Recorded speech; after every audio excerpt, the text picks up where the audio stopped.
Ndị ba ekenekwa enyi m unu. Anyị si ka ọmada na anyị na mma. Anyị si ka nkonye chiri ya zerokwa. Ya dịka o siri ya bụ Eastern News 24. Ka anyị si wee netere ya bụ ozi gbasara maka ebife n'ime na obodo nọ n'ime ya anụ nwere onwe a na-azọ n'ala Igbo. N'ụbọchị nketa wetara unu ozi. According to Biafran activist I na Finland, quote, "The fear of Mazi Nnamdi Kanu is the beginning of all wisdom." All right, this is according to the Biafran activist. Why UN intervened in Mazi Nnamdi Kanu's case, Simon Ekpa get mandate of 50 million Biafrans. All right, this is according to the Biafran activist. Wetara ya bụ ozi n'iru akwụkwọ. Ọ ya masị na ịtọrọ ntị na ka ịnụ ya bụ ife nke o ji maka ya wee bịa n'iru akwụkwọ n'ụbọchị uruchi nke taa. Dịka ihe ga-abịa ife ga-echa ya kabalụ tụsaa ya bụ ozi anụkwa ifiche n'ụdị nke gị gbasara maka ya bụ ife ndị a niile ọ rụtagasị aka dị iche iche na nwere onwe nke na-azọ n'ala Igbo. All right, over to you, sir. UN Special Rapporteur on extrajudicial summary or arbitrary executions has just ended a 2-week visit to Nigeria. Agnes Callamard has been looking at alleged abuses committed by security forces in the north and south, where a separatist movement has been gaining ground. Well, Callamard is warning the Nigerian government to address what she's calling a pressure cooker of violence that is claiming thousands of lives. Her report also highlights excessive use of force by police, leading to killings and lack of investigations and prosecutions for those committing human rights abuses. Well, Callamard says she found an absence of accountability and a lack of justice for victims. Well, Agnes Callamard joins us live now from Abuja. Agnes, thank you very much for joining us on the programme. That is a pretty long list there. Tell us more about what your visit to Nigeria has uncovered. I noticed the phrase in your press conference earlier, a pressure cooker of violence. So what did you find? Well, I could not really use any other words than pressure cooker. I have found localized and countrywide patterns of violence that are simmering. And my main concerns with those localized and countrywide systems of violence is that they are now taking place in a context characterized by population explosion, by an increased number of people living in extreme poverty, by the proliferation of weapons coming from throughout the region of West Africa, and by the environmental degradations. So those external pressure applied on top of those ecosystems, eco-political systems of violence are ready to conflagrate, to explode in a way which I don't think we have yet completely understood. So my preliminary finding today was really to issue this warning both to the government and to the international community. There is in Nigeria a pressure cooker that, if it is unchecked, could have ripple effect throughout the regions. And now is the time to prioritize the rule of law and accountability for the people of Nigeria. Agnes, you used the word crisis and said in your press conference that, you don't want the government to pretend this is not a crisis. But how did they view the situation that you bring up in your report?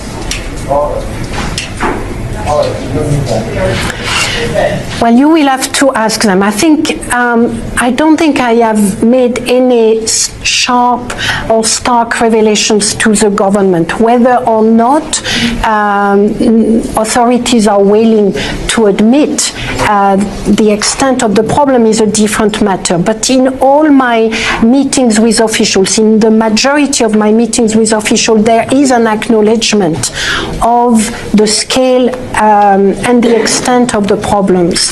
That gives me some hope that the authorities, with the necessary leadership and political will be able to begin a roadmap towards addressing the lack of accountability, towards ensuring that killings, particularly by the police, but not only, that all the killings are investigated, that the systemic factors such as the lack of resources of the police, the lack of training, that all those resources issues are addressed. Let me remind you that Nigeria is a middle-income country. So I have approached the questions of arbitrary killings within that context, and what I have found is not in keeping with what I would expect from a middle-income country. So Agnes Callamard, is what you're saying that there are resources that can be put to work in solving some of these problems, but the right priorities are perhaps not being made? Yes, I believe that at the moment the rule of law and accountability have not been sufficiently prioritized. I can take for proof the fact that in 2006, one of my predecessors went on a mission, and when I compare what he has found with what I have found, there are so little differences between the two reports. It is shocking. They are 15 years apart. So now is the time to prioritize the rule of law and accountability. There is a securitization strategy to address many problems, but security without accountability is not a solution for the long term. I'm not even sure it's a solution for the short term. It's just a containment policy. A containment in 2019, when the country is confronting the global processes I have identified of population explosion, increased poverty, environmental degradation, that containment policy is not going to work. It's not going to work. So it is time, more than time, too much time has been wasted. It is time to prioritize the rule of law and accountability for the people of Nigeria, particularly for the 49 millions that are living in extreme poverty. Did you find that there was any positive change? Yes. Yes, I have found a few positive changes. Now, for instance, in the Northeast, you were mentioning the conflict against Boko Haram. In 2015-2016, that region was at the center of many concerns for human rights violations by Boko Haram, of course, but also by the security agencies. There was a vast number of allegations of arbitrary killing, disproportionate, indiscriminate bombing, disappearances, death in custody, massive death in custody, in fact. Now, those problems have not been investigated, and there is still not any accountability for those past violations.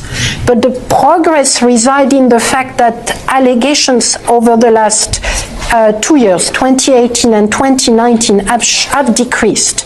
So, for instance, allegations of arbitrary deprivation of life there are far less of them than there were 3 years ago. That I take as a positive sign. Now I would like these positive signs to be, to those positive signs, I would like to see steps taken to ensure accountability for past crimes. I would particularly like the many disappearances that have been brought to my attention by the children, the wives, the daughters and son of many disappeared men. I would like for those disappearances to be addressed as a matter of urgency, because the torture it is creating for the people left behind cannot be underestimated. Agnes Callamard there joining us, UN Special Rapporteur. Thank you very much for joining us. This is Satellite Media. Mr. Okpara, we are looking at a whole lot of things here. One has to do with Ogenkere shutting down Biafra office in Finland. The second one has to do with what I'm seeing here, that some people have gotten the mandate of over 50 million Biafrans to govern them. Of course, you understand that even the Samuel lawyer has spoken recently about Samuel captivity, and that Samuel is an innocent person. But let me just get your reaction, immediate reaction first. You see, I, Mr. Parademi Okokunde, you see, coming to the Biafran issue or Simon Ekpa issue, Nnamdi Kanu issue, it has entered the stage of Amakeme, Amakeku. Amakeme, Amakeku. Now, looking at the issue of things, we are almost getting to the cross line to win the prize. And because of what is happening, Simon Ekpa absent, Nnamdi Kanu absent, and it seems that the cross line have shifted front. The line to cross for the prize have shifted front a bit again. Had it been Simon Ekpa is out, everything will have been normalized. Things will be okay. And Ogenkere shutting down Biafran liaison office in Finland. This is show you that he is a man having the authority now in the absence of Simon Ekpa. Let us be sincere. Let us look what is on the ground. What is happening now to justify whom is whom. No, we are not looking at who is who here. We are looking at the justification behind shutting down the office, whether he has the authority. Yes, he has the authority because he is acting prime minister. According to the election, the governing body in Biafran government in exile did, or the CRC conflict reconciliation committee did, which they call the opposition party to come and follow to join the election. The opposition party said no, they're not coming. They refused to come. After the election, CRC still call opposition party, Ogenkere still call opposition party, come, let us sit down around table for reconciliation. Opposition party said no. And as far as the mantle, according to the election, have given to Ogenkere, Ogenkere have right to shut that liaison office. As of today, he has right until someone is out. Now, and if you look at it, that liaison office, there's no good information coming again. Since there was a division in that liaison office, the person that handled that liaison office is not working with Biafran government in exile. He want to, I think he may be or trying to be in the camp of the opposition, and you cannot be in the camp of the opposition using my property against me. This is why Ogenkere shut it down. And as Ogenkere shut it down, nobody have ever opposed him or go to court to say and go and shut. Why did he shut it down? Because they knew that he has a right to shut it down. Okay, now let us look at Ogenkere accusing or rather alleging that Bianco Dugu played a pivotal role in Simon Ekpa's case. Yes. Yes. Not only Bianco Dugu, even the people are in the opposition now. Most of them play that vital role. So that what is happening now will be happening. And you know, Simon Ekpa said, after the declaration of Biafra, it doesn't end there. After the declaration of Biafra, you have to defend it. When you defend it, there's a say you defend it rich before you have recognition of other countries. You cannot declare restoration of Biafra and start having recognition immediately. You have to prove that what you declare, you can be able to handle it. They want to prove that the foundation you lay, you are able to build that building. There's a place you build that building rich that they come and help you to finish it up. That's what that means. And it was men on the ground was on the side of Ogenkere to defend this restoration of Biafran declaration. I think you understand how it's going. So, but what you're saying, is it not speculative? Is this something you have a good authority or you have evidence to elaborate it? Evidence to elaborate is on the chart. It's on the chart.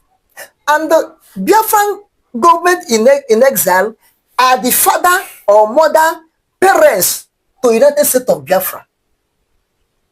Now, it was the government in Biafra government in exile have to nurture, have to breastfeed United States of Biafra to grow up. are they going to feed it to grow up? Is to defend the land. When you defend the land, people recognize you, then the United States of Biafra will come to exist fully as a nation. Okay, now let me bring you back home. Okay. To Nigeria here. Okay. Okay. Recently, before, am I in abroad? I'm recently, the man, Senator Nnamdi, celebrated his 70th birthday. Of course, it was the Abia State government that hosted him. And in the course of that celebration, the Senate President, Gozi Akpabio, was there. And he did say that, or rather, this said that Senator Nnamdi is a man who is ready to die for Nnamdi Kanu. Remember that Senator Nnamdi was the one that stood shorty for Nnamdi Kanu in the past, staking 100 million naira. And he has even said it recently that he's ready to do it again if the opportunity provides itself. You see, let us be sincere on what we are saying. Senator Nnamdi have tried a lot for Biafra, for Nnamdi Kanu. In the past, he have tried a lot. Even when Buhari said that Biafra is dots, Nnamdi came out and wear dots on his clothes to prove that he is Biafra. But along the line, things fall apart. Along the line, it looks or it seems or exactly Nnamdi is playing a hypocrisy role. Biafra in the day, Nigeria in the night. These are big allegations. Not big allegation. This is why Nnamdi fall apart with Biafran fans. With true Biafrans. Look, let me tell you, no politician in Biafra land you can trust in the case of Biafra liberation. Don't trust them. They can be good today, tomorrow they turn around. I'm telling you honestly. They can be good today, tomorrow they turn around. Therefore, no politician in Nigeria, Biafran politician, whether South-South, whether South-East, I trust. As far as Biafra causes, there. Okay, this Abaribe Enyina, I congratulate him for 70 years birthday. God will give him more days and more life to live. And I pray also that every spirit of hypocrisy in him, God should remove it away in the name of our Lord Jesus. But you are trying to blackmail him. I'm not blaspheming him. This is what I'm just analyzing. You don't have any evidence to prove what you are saying. I'm just okay. I don't have any evidence to prove what I'm saying. Then hold your peace. But according to what you said, now Nnamdi, if he love Nnamdi Kanu, love Biafra, why should he go to Finland to against Sam Monekpa? And Sam Monekpa is in the same cause of Nnamdi Kanu and Biafra, and himself in the same cause of Nnamdi Kanu and Biafra. Then why did he go to Finland against? It was speculated. I did not follow him. I'm not in Finland. But it was. But you are not sure. Excuse me. It was speculated, and as it was speculated, he have heard it. Why can't he come out and debunk it or defend himself? If you are saying it was speculated. What a wonderful question, the answer of this good platform. First and foremost, I want to say, someone has come out to say, or has outlined countless times that he said that the Nigerian government cannot win Biafra with a barrel of gun for the second time. Now when he said that, see, Nigerian government cannot win Biafra with a barrel of gun, it means that nobody needs to die for them to exit Nigeria. Now, Ojoku fought Biafra in a different dimension. Now, Nnamdi Kanu did it via his own dimension. So everybody is taking it globally. And now, we've seen world body recognize Biafra. We've seen the UN and then some other global body have come out to endorse the Biafra struggle. So kudos to him, it is a plus. Some persons have come out to say that Samonekpa should be discredited, the likes of Ohanes Edigbo and that of the Southeastern governors. But my question is that you said Samonekpa should not be taken serious. Then who should be taken serious? The government who who is not willing to protect our people? Is it the people who have refused to speak up when the Igbo man has been marginalized in the country? Is it the same governors who have become a tools in the hands of their Fulani master? So for you to even have a character like Samonepa and Nnamdi Kanu to have come out to say enough is enough, that we are tired of this contraption called one Nigerians. It shows that these people have this mindset that see they can no longer be the slave. So for him to have even gone as far as to hire lobbyists that will speak on behalf of Biafra in the world in the UN summit, to me it's a plus, and that alone the voice of Biafrans will be heard globally, and the voice of an Igbo man is also being heard globally.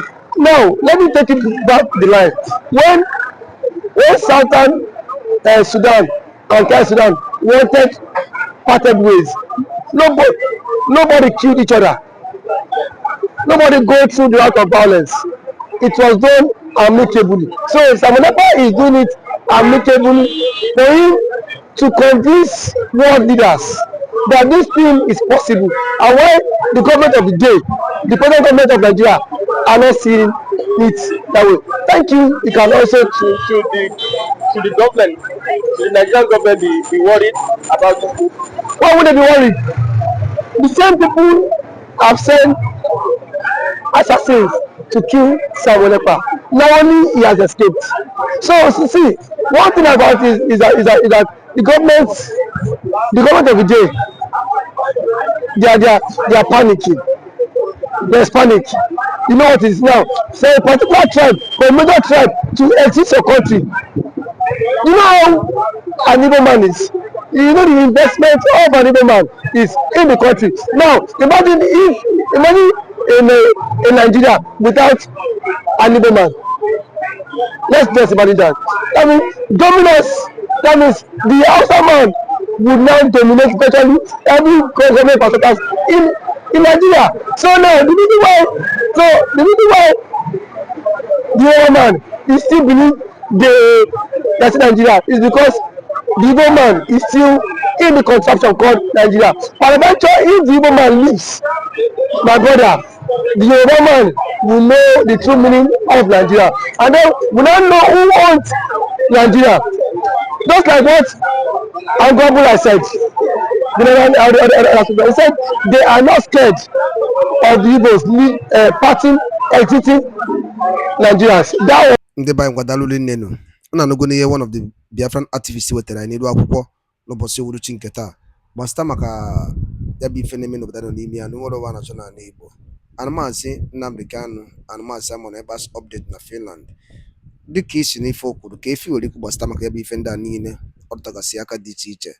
Ọzọ dịka ibe ya bụ cheta na ya bụ Eastern News 24 ka anyị sikwa wee na-wetara ya bụ ozi unu na-anụ ugbu a n'iru akwụkwọ ka emesịa na ụmụnne m.